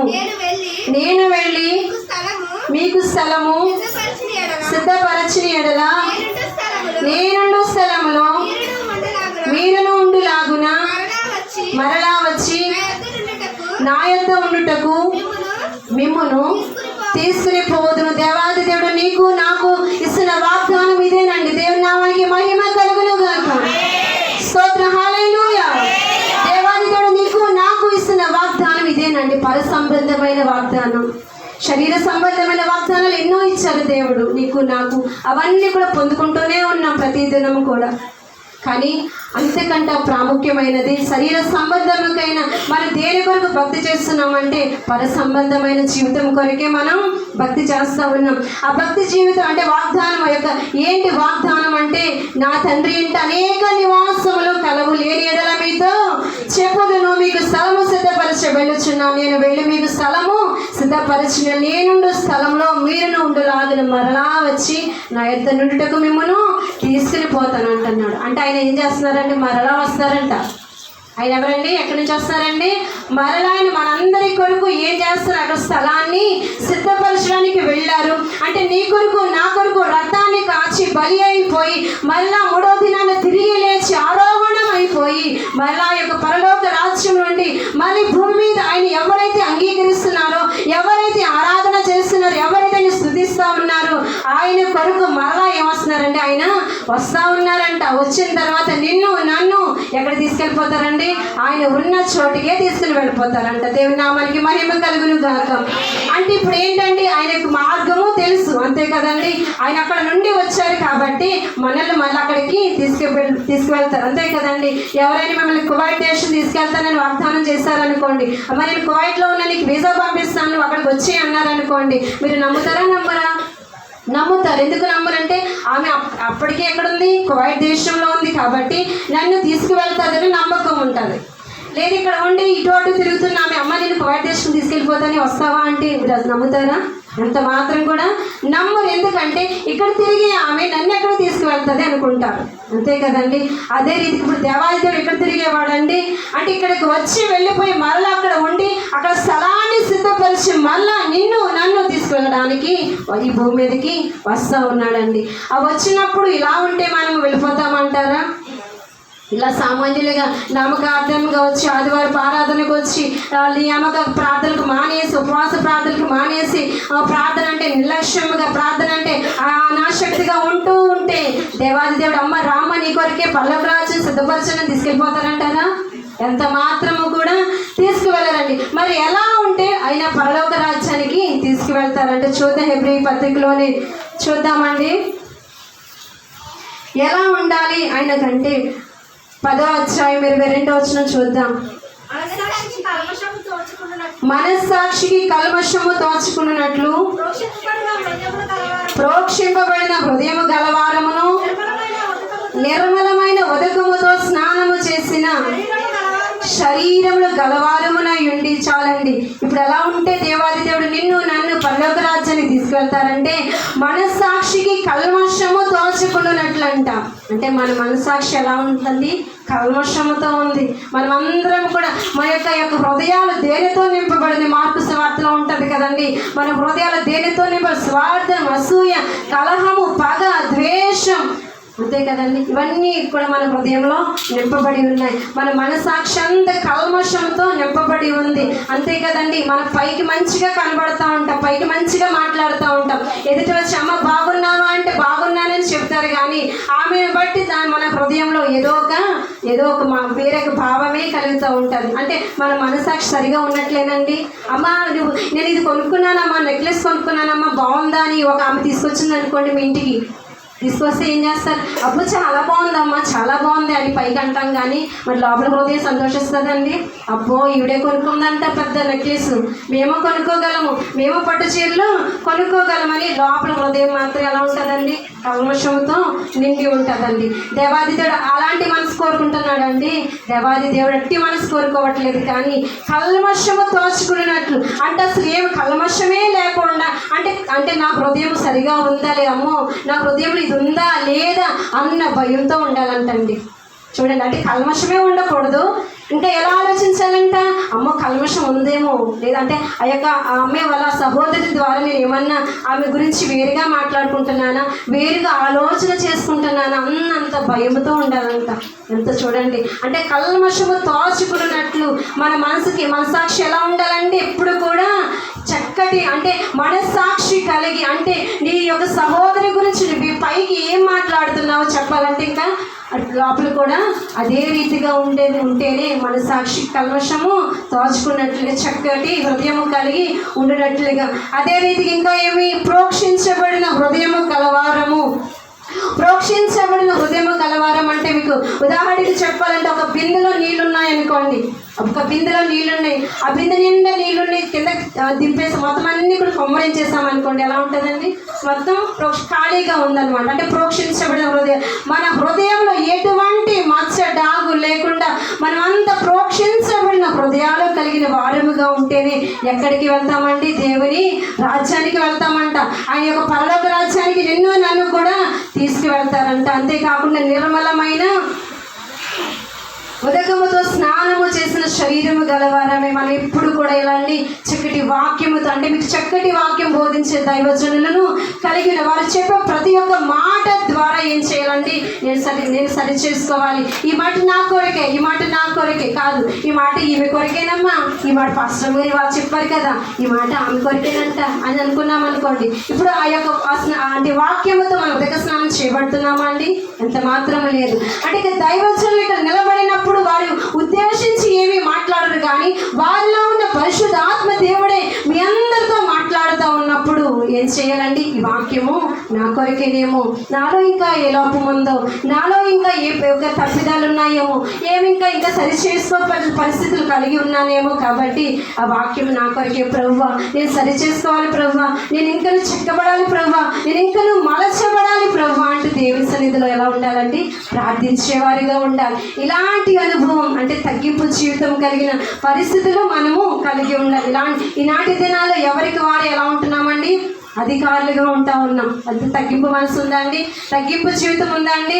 దేవాది దేవుడు యేసుక్రీస్తు ప్రభు అంటున్నారు కదా, ఎవడు దీనుడై నలిగిన హృదయం కలిగిన వాడు తను అర్పించుకుంటాను, వారిని నేను దృష్టిస్తాను, లేకపోతే నేను సాత్వికుడను దీన మనసు గలవాడను అని దేవుని వాక్యం. ఆయన ఎవరండి? సాత్వికుడు, దీన మనసు. ఆయన ఏమన్నా సామాన్య మానవుడా అండి? ఆ పరలోక మహిమను విడిచిపెట్టి నీ కొరకు నా కొరకు ఈ భూమిపైకి వచ్చేసి ఎలా ఉంటున్నారంట? ఆయన సాత్వికుడిగా దీన మనసు కలిగిన వాడుగా ఉంటున్నారంట. మనం ఉంటున్నామండి? మన కుటుంబాల్లో చూసినట్లయితే ఆ దీన మనసు తగ్గింపు జీవితం కలిగిన వారుగా ఉన్నామా? లేదమ్మా నేనే పై స్థాయిలో ఉండాలి, నా కోడలు నేనే అణచివే, లేదా నా అత్తగారిని అణచి నా కాలు క్రింద ఉండాలనుకుంటున్నామా? లేదు నా అల్లుడు నా చెప్పిన మాటే వినాలనుకుంటున్నామా? లేకపోతే నా కోడలు ఏది చెప్తే అది చేయాలనుకుంటున్నామా? ఏ రీతిగా మనము జీవిస్తూ ఉన్నాం. లోకమైతే ఆయా రకాలుగా జీవిస్తుంది, కానీ మనం ఎవరమండి? దేవుని యొక్క బిడ్డలము కనుక దేవుని యొక్క ఆజ్ఞను అనుసరించి దేవుని యొక్క మాటను అనుసరించి జీవించినట్లయితేనే నువ్వు ఎవరికి మాదిరిగా ఉంటావమ్మా? లోకానికి మాదిరిగా ఉండి. అమ్మా మీ రూతు అంటది కదా నయోమితో, ఏమంటదమ్మా? మీ దేవుడే నా దేవుడు, నీ జనమే నా జనము అన్నట్లుగా లోకస్తులు మిమ్మల్ని చూసినప్పుడు ఏమంటారండి? అమ్మా మీరు ఆరాధిస్తున్న దేవుడిని మేము ఆరాధిస్తాం, మీరు స్తుతిస్తున్న దేవుడిని మేము స్తుతిస్తాం, మీరు దేవుని సన్నిధికి వెళ్తున్నారు, మీతో పాటుగా మేము కూడా వస్తామని మీతో పాటు వస్తాం. ఎప్పుడండి? మనం ఈ రీతిగా ఉన్నప్పుడు, తగ్గింపు జీవితం కలిగి దీన మనసు కలిగి యేసుక్రీస్తుని లోకానికి చూపించినప్పుడు వాళ్ళు ఏం చేస్తారండి? వారు మీతో పాటుగా వచ్చి అనేకులుగా వచ్చి ఇక్కడ ఆరాధన చేసేవారుగా ఉంటారు. అంటే దైవజనులు ఎన్నో నిలబడి ఎన్నో వాక్యాలు మీకు బోధిస్తూ ఉంటారు.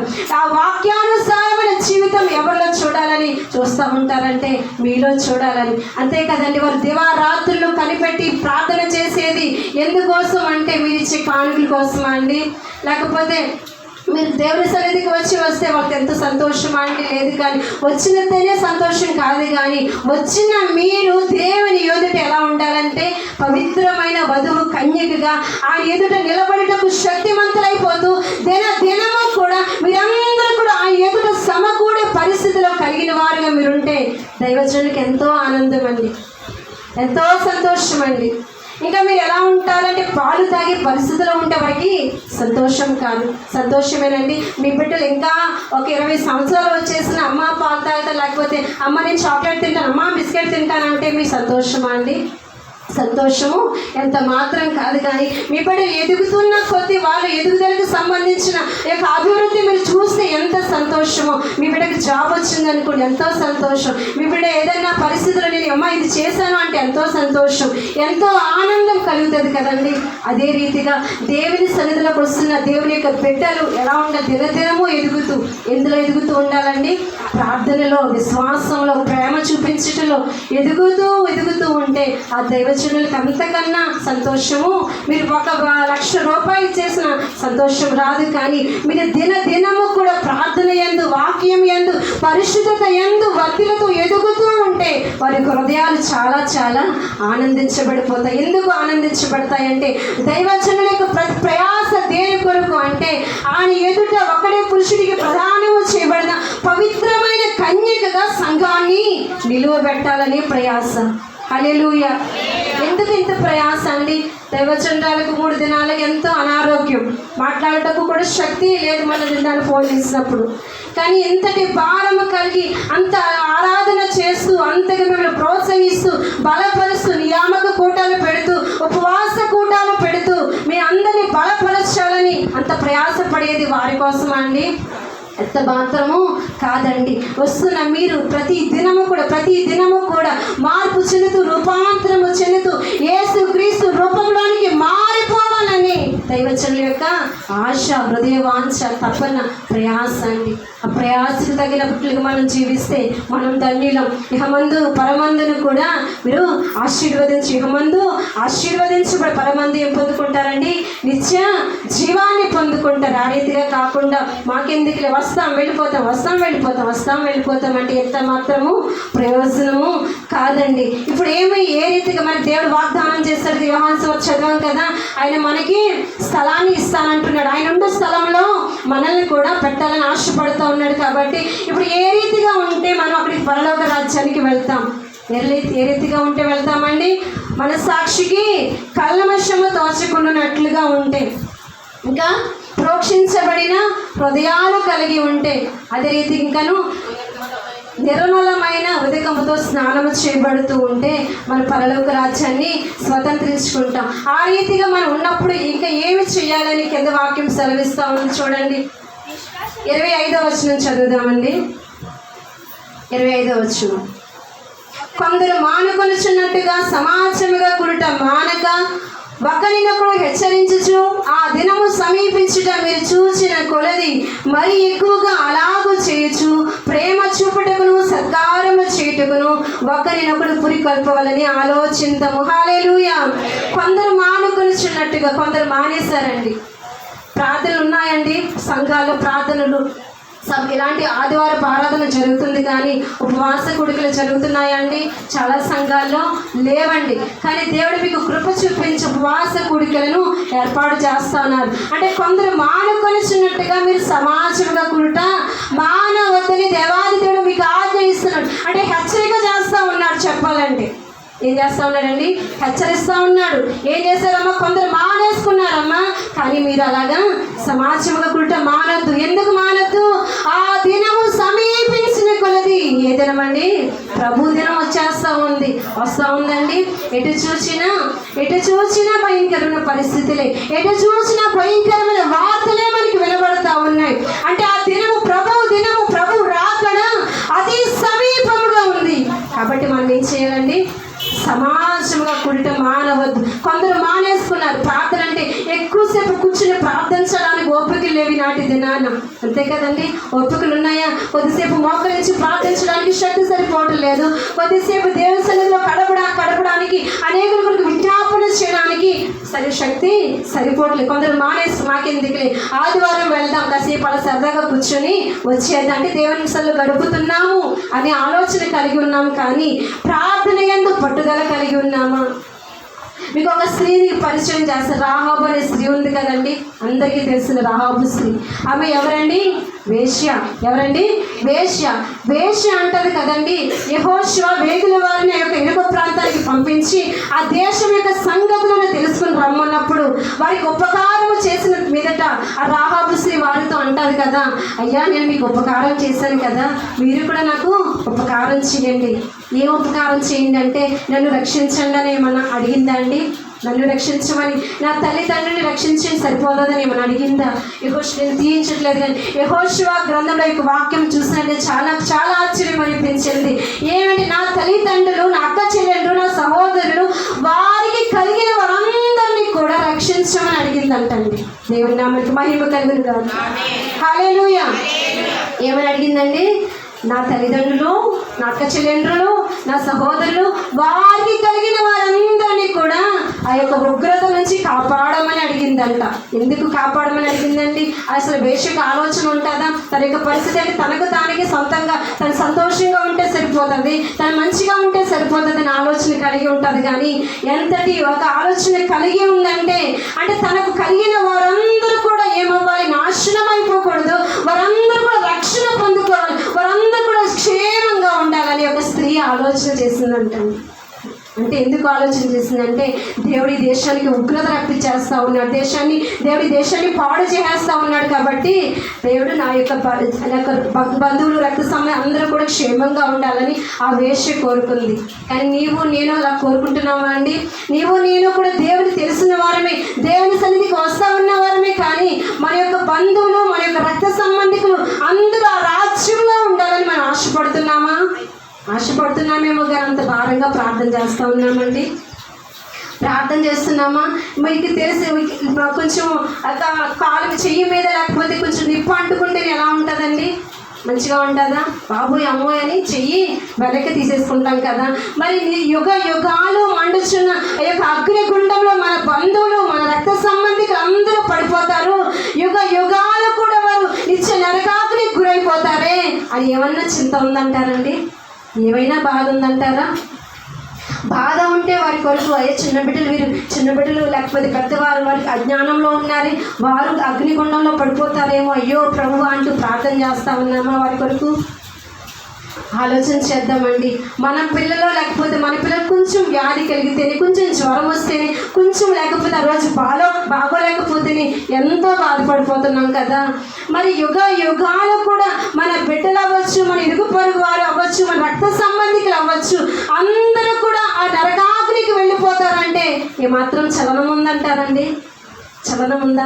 చలనం ఉంటే ఏం చేయాలండి? వారి కొరకు భారముగా ప్రార్థన చేయాలి. అమ్మ, ఇక్కడ దేవుని సన్నిధి ఉంది, దైవజనులు మంచి వాక్యం చెప్తారు, రెండమ్మ వారు నడిపించగలుగుతున్నామా?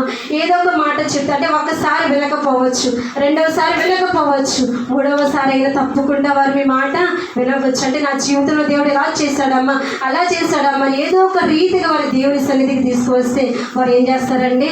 వారి క్రమంగా దేవుని సన్నిధిలో వాళ్ళు నాటబడతారు. దైవజనులు చెప్పే వాక్యాలు వింటారు, వారి హృదయాలు తెరవబడతాయి. తర్వాత వారి నిత్య రాజ్యానికి సిద్ధమయ్యే పరిస్థితులు కలిగి ఉంటాయి.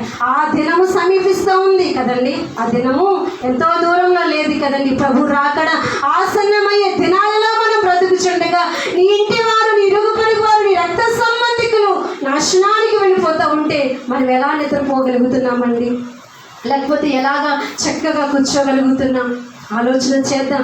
వారి కొరకు నువ్వేమి కష్టపడక, లేకపోతే నువ్వేమి ఖర్చు పెట్టక్కర్లేదండి.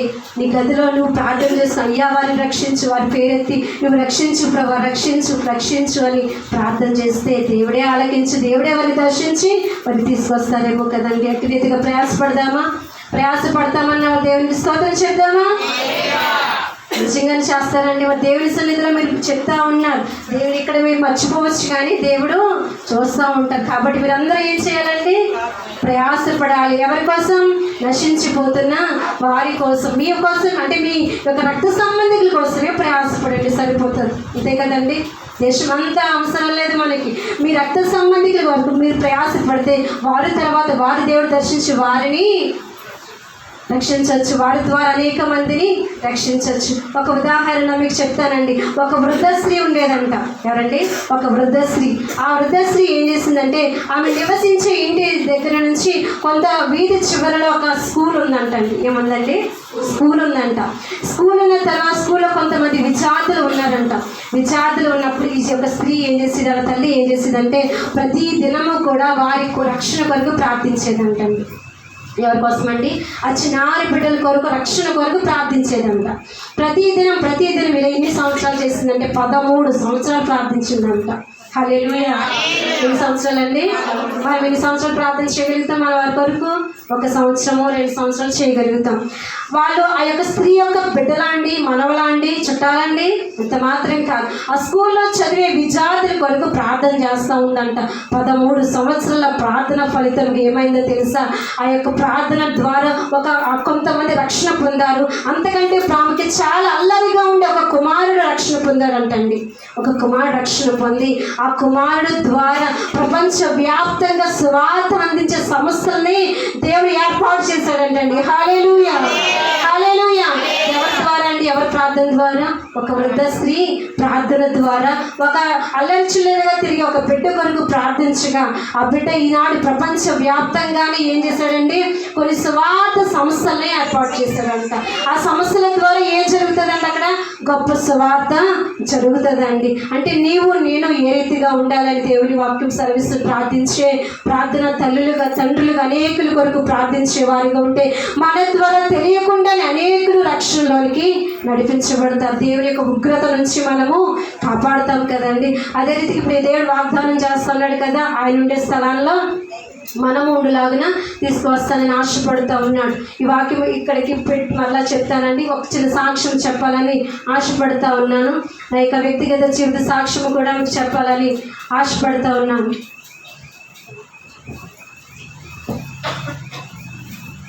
సాక్ష్యం ఏమిటంటే, మొట్టమొదటిగా నా తల్లిదండ్రులకు మేము 3 సంతానం అండి.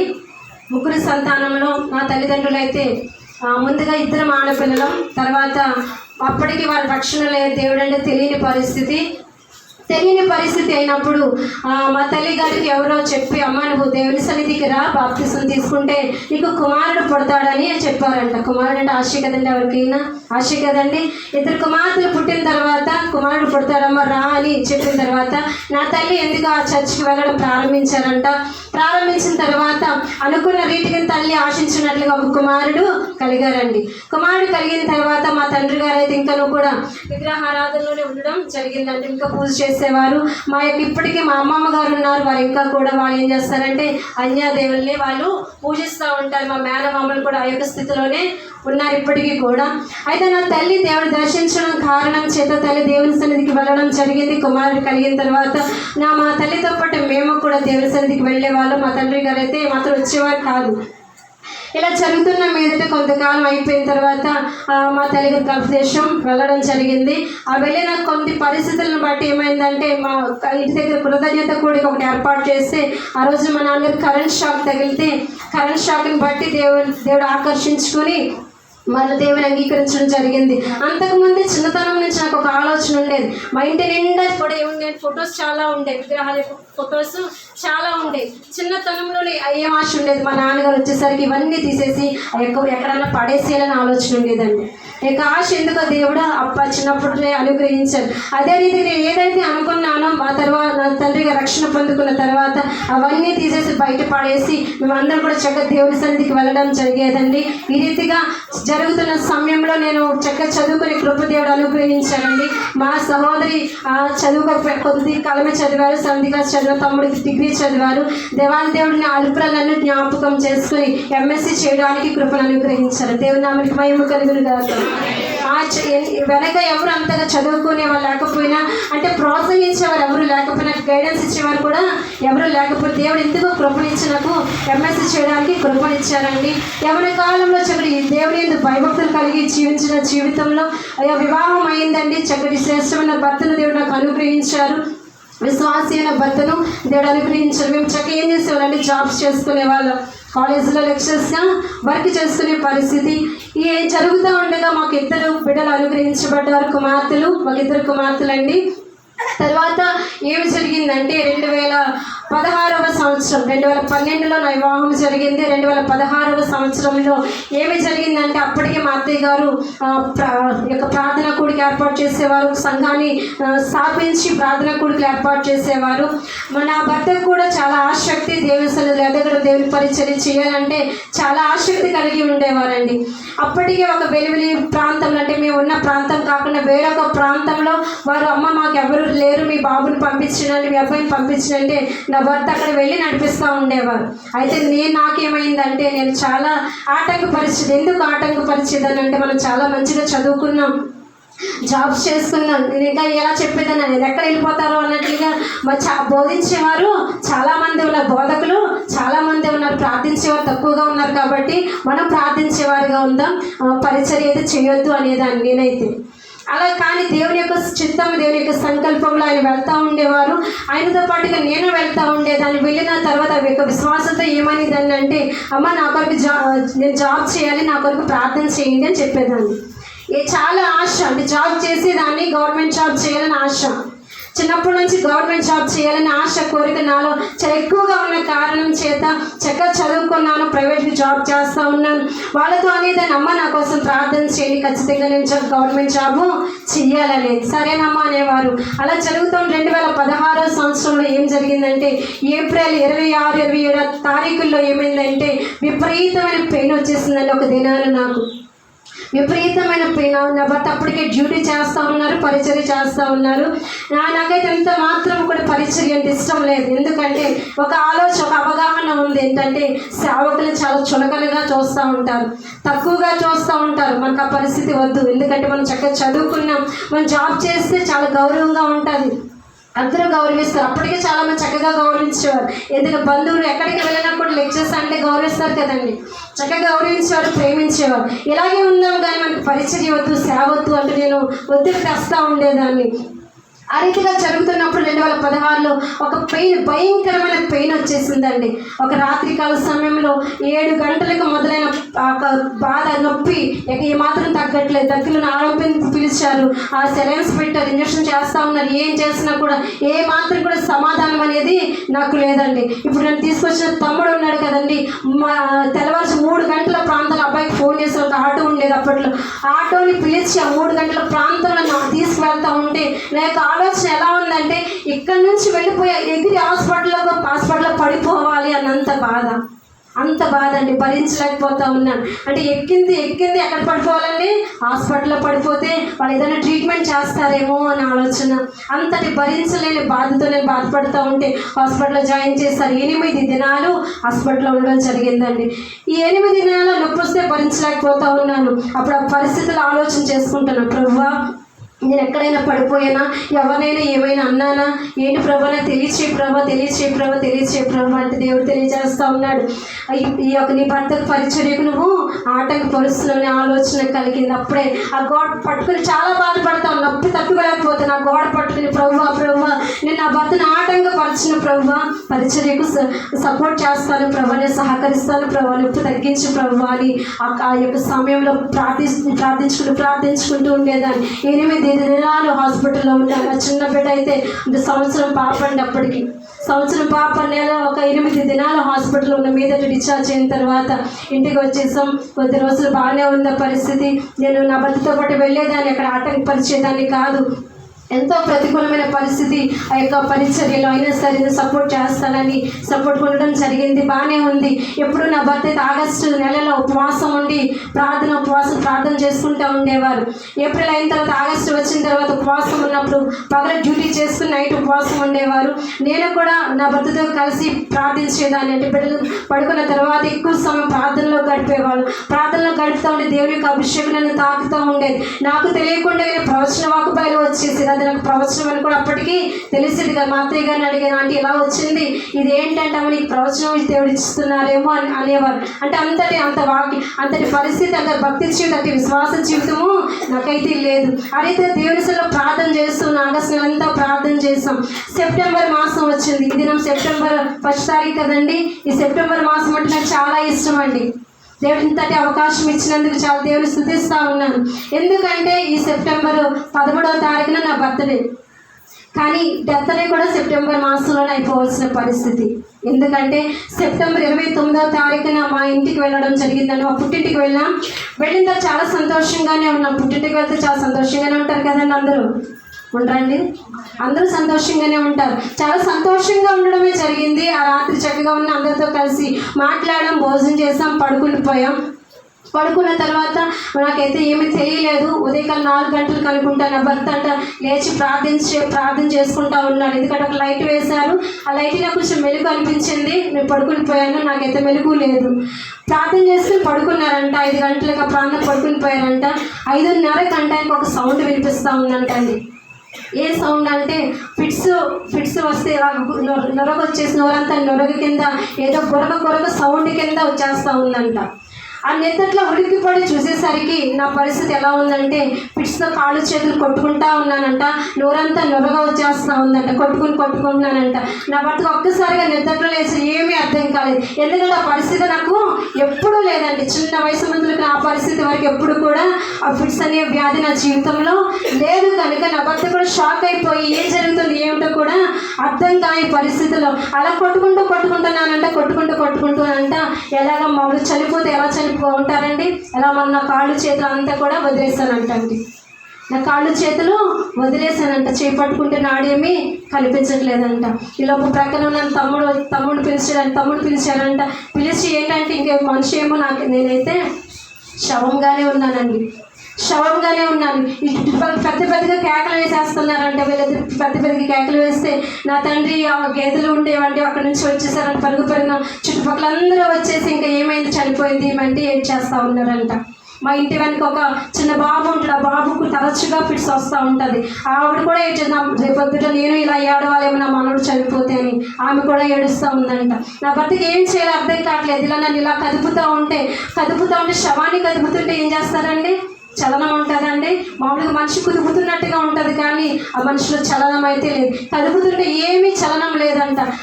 నా భర్తకి ఎందుకు దేవుడు ఆలోచన ఇచ్చారో తెలియదు, కానీ హార్ట్ మీద కొడతా ఉన్నారంట అండి. హార్ట్ మీద కొడుతుంటే మనిషి అయితే ఊగుతున్నాను, కానీ ఏమాత్రం కూడా చలనం లేదు. కంగారు వచ్చేస్తుంది. నా బిడ్డలు లేచిపోయి ఏడుస్తున్నారంట. చిన్నపిల్లలు 2 సంవత్సరం పాప, మా బిడ్డలిద్దరు కూడా ఏడుస్తూ ఉన్నారంట. ఈయన అందరూ ఏడ్చేస్తున్నారంట. ఈయన మాత్రం ఏసు రక్తం చేయని కొడతానే ఉన్నారు, కానీ ఆ మాట ఏమి చలనం అయితే ఏమీ లేదంటండి. కొడతా ఉన్నారు. ఇంకా ఎక్కువ బాధ అనిపించేసి అయ్యో నేను ఒంటరిగా అయిపోయాను ఏంటి ప్రభు అంటూ మళ్ళీ గట్టిగా ఏసు రక్తం చేయమని హార్ట్ మీద కొట్టినప్పుడు అంటే కొంచెం స్పృహ వచ్చిందంటండి. దేవుని నామానికి మహిమ కలుగును. హల్లెలూయా. ఆ త్వరతో వెంటనే హాస్పిటల్ తీసుకెళ్ళారంటండి. మీరు తీసుకువెళ్ళి స్కానింగ్ చేశారంటే, ఐసీలో పెట్టారంటే. ఇది మాత్రం కూడా నాకు ఏమీ తెలియదు 3 రోజుల వరకు. నాకు స్పృహ అయితే వచ్చింది, నాకేం జ్ఞాపకం అయితే ఏమీ, అంటే కళ్ళు ఎవరిని చూడట్లేదు, నేను ఏమీ చేయట్లేదు అంట. 3వ దినాన్ని డాక్టర్ అయితే వచ్చిన తర్వాత నాకు మెలకువ వచ్చిందని డాక్టర్ చెప్తా ఉన్నారు. అమ్మా నీకు వచ్చింది ఫిట్స్ వ్యాధి వచ్చింది నీకు. కాకపోతే అప్పుడు నువ్వేం చేయాలంటే, నువ్వు నీళ్ళ దగ్గరికి వెళ్ళకూడదు, నిప్పు దగ్గరికి వెళ్ళకూడదమ్మా, మేడపైకి ఎక్కకూడదు, ఏమీ చేయకూడదు అని చెప్తా ఉన్నారు. ఒక ఆడపిల్లకి ఇవన్నీ చేయకుండా ఏమైనా సాధ్యం అవుతుందండి? అయ్యో ప్రభు ఏంటి ఇలా చెప్తున్నారు అనుకున్నాం. మళ్ళీ వెళ్ళిన తర్వాత హాస్పిటల్కి ఇంటికి డిశ్చార్జ్ అయిపోయిన తర్వాత ఇంటికి తీసుకెళ్ళి వారం రోజులకు మళ్ళీ హాస్పిటల్కి వెళ్తే, మీరు 2 సంవత్సరాలు మెడిసిన్ వాడండి కంపల్సరీగా, నెల వచ్చి మెడిసిన్ తీసుకొని ఈ 2 సంవత్సరాలు వాడితేనే మీకు ఎటువంటి ప్రాబ్లం ఉండదు అని చెప్పడం జరిగిందండి. ఆ తర్వాత ఏం చేశారంటే, మేము మెడిసిన్ తీసుకొని వచ్చేసాం. మెడిసిన్ వేసుకోవడం అంటే నాకు చాలా కష్టం అండి. మెడిసిన్ వేసుకోవడం ఇబ్బంది పడుతూ ఉంటాను. అలాంటిది ప్రతి 2 సంవత్సరాలు మెడిసిన్ వాడాలంటే చాలా కష్టమే కదా ప్రభు అని ఒక దినాన నేను నా భర్త కలిసి 3 గంటల మధ్యాహ్నం 3 అవుతా ఉంది, ఆ 3 గంటల ప్రాంతంలో టాబ్లెట్స్ అక్కడ పెట్టుకొని ఏడుస్తూ ప్రార్థన చేస్తూ ఉన్నాం. ప్రభువా ఈ పరిస్థితి మాకెందుకు, ఈ పరిస్థితి ఎందుకు వచ్చింది, ఈ పరిస్థితి అని. ఈ పరిస్థితి అయితే మేము భరించలేము, 2 సంవత్సరాలు మెడిసిన్ వాడాలంటే కష్టం ప్రభువా అని ఏడుస్తూ దేవుడి సన్నిధిలో ప్రార్థన చేస్తూ ఉన్నాం. జరుగుతూ ఉండగా దేవుడు మాతో మాట్లాడుతూ ఉన్నారు. ఏం మాట్లాడుతూ ఉన్నారంటే, ఇప్పటికీ కూడా మర్చిపోలేనండి. 2016లో జరిగిన సంఘటన నేటికి ఉన్న కళ్ళ ముందు కనబడుతూ ఉంది. ఏం మాట్లాడుతూ ఉన్నారంటే, నేను ఊపిరినిచ్చాను, నిన్ను తీసుకోనని మాట్లాడుతూ ఉన్నారు. హల్లెలూయా. నేనే ఊపిరినిచ్చాను, నేను తీసుకోను, కాకపోతే నువ్వు లోక పని చేయదు, నా పని చేయమని దేవుడు మాట్లాడడం జరిగిందండి. హల్లెలూయా. ఒక్క మాటకు నేను లోబడిపోయానండి. ఆ తర్వాత కుటుంబ ప్రార్థన జరుగుతూ ఉంటే ఆ ప్రార్థనలో కూడా ఇదే మాట, లోక పని చేయొద్దు, నా పని చేయండి అని. నాకైతే ఏమాత్రం ఇష్టం లేదు లోక పని చేయాలి అంటే, గవర్నమెంట్ జాబ్ చేయాలని ఆలోచన. ఎంత చక్కగా చదువుకున్నాను, ఎందరికో మా ఇంటి దగ్గర ఉన్నవారందరూ నేనే బెస్ట్గా మంచిగా చదువుకున్నా. అమ్మను ఇప్పటికీ చాలామంది అంటారు, నువ్వంతా చదువుకున్నా పరిచయం చేస్తున్నావా అంటారు. కానీ చాలా సంతోషిస్తుంది ఇప్పుడైతే. కానీ ఆ యొక్క మాటకి నేను లోబడ్డానండి. అప్పటి నుంచి ప్రభువాన్ని మమ్మల్ని నిజంగానే పిలిచావన్న పరిస్థితులు. ఎందుకంటే ఎన్నో అవమానాలు, ఎన్నో నిందలు నేను అనుభవించానండి. ఈమెకు పరిచర్య చేయడం వచ్చా, ఏమి పరిచర్య చేస్తుంది, ఉద్రేకంతో వచ్చేసిందేమో అంటున్నారు. ఉద్రేకంతో వస్తే నేను నిలబడేదాన్ని కాదేమో. ఎందుకంటే నాకు చక్కటి అన్ని, నా తల్లి అన్నీ ఇచ్చారు నాకు. గర్భదేశంలో వెళ్ళి గోల్డ్ సంపాదించండి, గోల్డ్ చక్కగా అన్ని నెక్లెస్, గాజులు మొత్తం అన్నీ ఇచ్చాను. అవన్నీ నేను కాదనుకున్నానండి. నా దేవుని పరిచర్యకే వాడతాను ప్రభు, నాకు ఇవేమి వద్దు అనుకున్నాను. ఉద్రేకంతో వస్తే నేను ఇలా నిలబడేదాన్ని కాదు కదా ప్రభు, నువ్వు నన్ను పిలిచావు కదా, నువ్వు రమ్మంటేనే నేను వచ్చాను కదా ప్రభు అని దేవునిలో ప్రార్థిస్తూ ఉండేవాళ్ళం. మేము మామూలుగా అయితే పరిచర్యకి రాలేదు, నువ్వు పిలిస్తేనే వచ్చావు కాబట్టి నువ్వు ఆడుకో మమ్మల్ని. ఎన్ని అవమానాలు నా భర్తకి చెప్పాను, ఎంత కష్టం వచ్చినా నష్టం వచ్చినా భరిస్తానని మాట ఇచ్చాను. ప్రభా మాట నిలబెట్టి ప్రభా, ఎన్నో ప్రతికూలమైన పరిస్థితులు నా జీవితంలో ఎదురైనప్పుడు దేవాది దేవుడు నిలబెట్టారు. నేను ఒకవేళ చనిపోతే నేనేమి పెద్ద గొప్పదాన్ని కాదు కదండి. ఆ రోజు చనిపోయింటే ఆ మృతుల్లోకంలో కలిసిపోయేదాన్ని, నన్ను అంతగా ఏమీ కాదు కదా, ఏం పెద్ద సెలబ్రిటీ కాదు, గొప్పదాన్ని కాదు బ్రతికుండడానికి. కానీ నేను ఆశపడుతున్నాను ఏమంటే, నేను బ్రతికి ఉన్నానంటే కేవలం దేవుని కృప. ఎందుకు బ్రతికించాడు దేవుడని ఆలోచన చేస్తే, ఆ దినాన ఒకవేళ నేను చనిపోతే ఆ దినానికి నేను సిద్ధపడి ఉన్నానంటారా? సిద్ధపడి లేను. ఆ దినాన్ని నేను చనిపోయి ఉంటే నిశ్చయంగా నరకంలోకే వెళ్ళిపోయేదాన్ని నేను ఖచ్చితంగా. అంతే కదండి. పరిచయం ఏంటి ఆసక్తి లేదు, దేవుని మాటకు లోబడే పరిస్థితి నాకు లేదు. లోబడడం అంటే వేరే దురుద్దేశం కాదు, కానీ సేవకులు అంటే చులకన భావం చూస్తారు, తక్కువ భావం చూస్తారు. ఆ పరిస్థితి నాకు వద్దు అనుకునేదాన్ని. ఆ రోజుకి నేను సిద్ధపడి లేను కాబట్టి ఖచ్చితంగా నరకంలోకి వెళ్ళిపోయేదాన్ని. కానీ దేవుడు నాకు అవకాశం ఇచ్చారు, సజీవురాలుగా ఉంచారు. నేటికి కూడా ఈ రీతిగా తన కృపలో ఈ రీతిగా మీ ముందు నిలబడడానికి దేవుడు అవకాశం ఇచ్చారు. దేవుని నామానికి మహిమ కలుగును గాక. హల్లెలూయా. ఎన్నిక లేని దానిని, నాకు పరిచర్య అంటే ఏమీ తెలియదు. నా తల్లిదండ్రులు సేవకులు కాదు, మా పితలు ఎవరు సేవకులు కాదు. నాకు అవగాహన లేదు, ఏమీ తెలియదు, కానీ నాకు తెలిసిందల్లా ఒకటే ప్రార్థన చేయడం ఒకటే నాకు వచ్చండి. దేవుడు నిలబెట్టుకున్నారు. దేవుడు ఒకవేళ ఆ రోజు చనిపోయి ఉంటే 29 సెప్టెంబర్ 29వ తారీఖు ఈ సంవత్సరాలు నేను ఇప్పటికి మర్చిపోయి ఉండేవారు నా కుటుంబం అంతా కదా అనుకుంటా ఉంటాను. మర్చిపోవచ్చు, కానీ నా దేవుడు మర్చిపోలేదు. నాకు అవకాశం ఇచ్చారు. దేనికోసం అండి? ఆయన యొక్క రాజ్యానికి సిద్ధపడడానికి కోసం అవకాశం ఇచ్చారు. మన యొక్క జీవితంలో కూడా ఎన్నో అవకాశాలు, అంటే ఎన్నో అపాయాలు, ఎన్నో కీడులు, ఎన్నో ప్రతికూల పరిస్థితుల్లో ఎన్నో మీరు లేవనెత్తబడ్డారు కదండి, బ్రతికించబడ్డారు, పోషించబడుతూ ఉన్నారు, సంరక్షించబడుతూ ఉన్నారు. మరి దేని కొరకు మనం ఎదురు చూస్తూ ఉన్నాం? ఇంతగా దేవుడు నిన్ను నన్ను దాచిపెడతా ఉంటే, ఇంతగా నిన్ను నన్ను తన కృపలో భద్రపరుస్తూ ఉంటే మనం దేని కొరకు ఎదురు చూస్తూ ఉన్నాం? అబ్రహాము దేని కొరకు ఎదురు చూస్తాడండి? పునాదులు గల పట్టణం కొరకు ఎదురు చూశాడు, దాన్ని స్వతంత్రించుకున్నాడు. దేవుడు నీకు నాకు వాగ్దానం చేస్తూ ఉన్నాడు, నేనుండు స్థలంలో మీరు ఉండులాగున నేను మరలా వచ్చి మిమ్మల్ని తీసుకువెళ్తానని వాగ్దానం చేస్తూ ఉన్నాడు. నిన్ను నన్ను అక్కడ తీసుకెళ్ళడానికి ఇష్టపడతా ఉన్నాడు. ఆ యొక్క స్థలము నీవు నేను నివసించే గృహం లాంటిదండి. అక్కడ ఏముంటాయంటండి? బంగారు వీధులే, ఎటు చూసినా ఏమంటే బంగారు గోడలు, ఏది చూసినా అంత బంగారమయమే. ఏం లేదంటే అక్కడ వేదన లేదు, కన్నీరు లేదు, బాధ లేదు, వ్యాధి లేదు, ఏముందని యుగ యుగాలు కూడా సంతోషమే, ఆనందమే అనిత్య జీవంలో. మరి అంతటి గొప్ప భాగ్యాన్ని, అంతటి గొప్ప మహిమను ఊరు ఎవరిస్తానంటున్నారండి? యేసయ్య నీకు నాకు ఇస్తానంటున్నారు. ఎవరైనా ఇస్తానంటున్నారండి? అమ్మా నీకు ఆ రాజ్యాన్ని తీసుకెళ్తానని నన్ను చెప్తున్నారు ఎవరైనా? ఎవ్వరు చెప్పడండి. యేసయ్య ఒక మార్గాన్ని ఏర్పాటు చేశారు. ఆ మార్గంలో నిన్ను నన్ను నడవమని చెప్తూ ఉన్నారు. మనం ఎలా నడుస్తున్నామండి? సరైన రీతిలో నడుస్తున్నామా?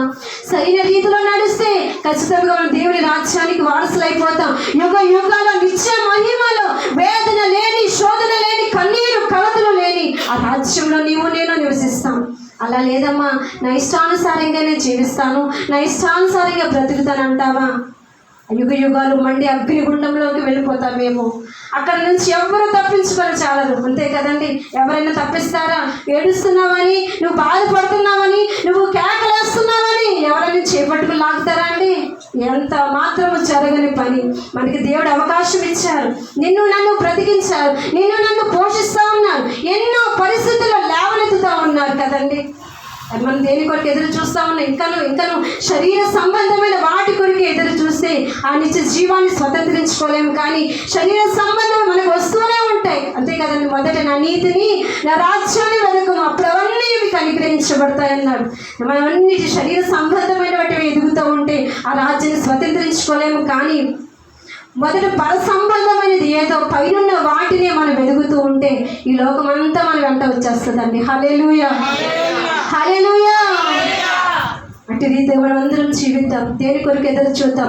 అబ్రహాము పునాదుల పట్టణం కొరకు ఎదురు చూసినట్లుగా నీవు నేను కూడా దేని కొరకు ఎదురు చూద్దామంటే ఆ నిత్య జీవం కొరకు, పరలోక రాజ్యం కొరకు ఎదురు చూడాలని ప్రభు పేరిట మీ అందరికీ మనవి చేసుకుంటూ ఈ కొద్ది మాటలు మన వినికిలో ప్రభు దీవించును గాక. ఒక నిమిషం ప్రార్థన చేద్దాం. ఒక్క నిమిషం.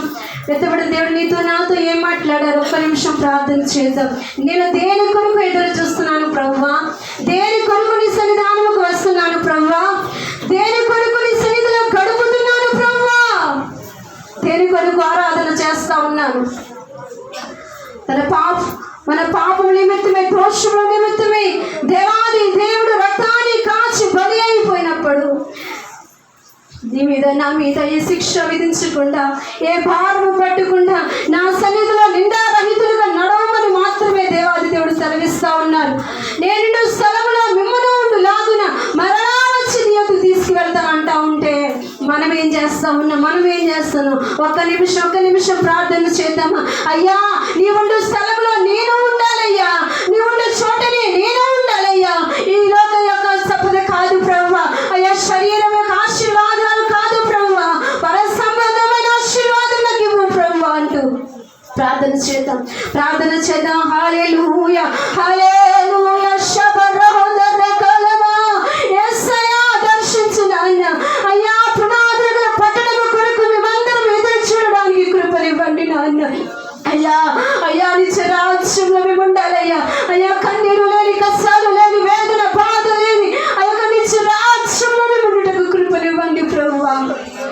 అయ్యా సహాయం చేయండి అయ్యా.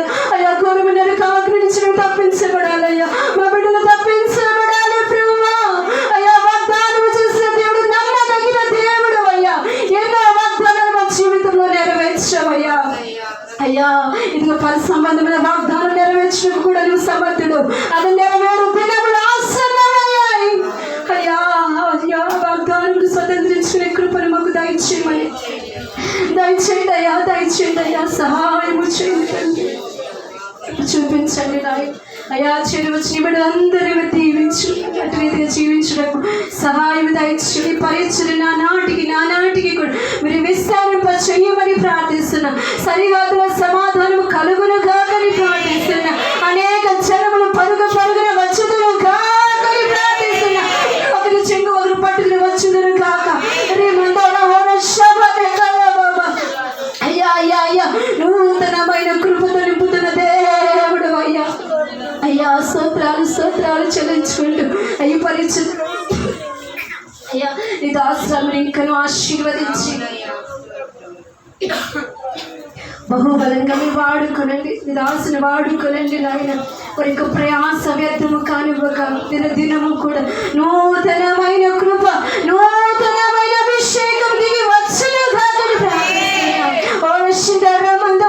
అయ్యా అయ్యా అయ్యా అయ్యా హర్ష అనేక పరుగు మందిరంలోకి వచ్చుదురు కాక యేసునామములో ఈ కార్యము జరిగించి మీరు మహిమను పొందుకొనుమని అల్పురాలను నిలబెట్టుకుని వాడుకుని స్తోత్రాలు చెల్లించుకుంటూ యేసు పరిశుద్ధ నామమున అడిగి వేడుకొచ్చినామా పరమ తండ్రి. అందరికీ వందనాలండి. మా కొరకు ప్రార్థన చేయమని ప్రార్థన సహాయం కోరుచున్నాను.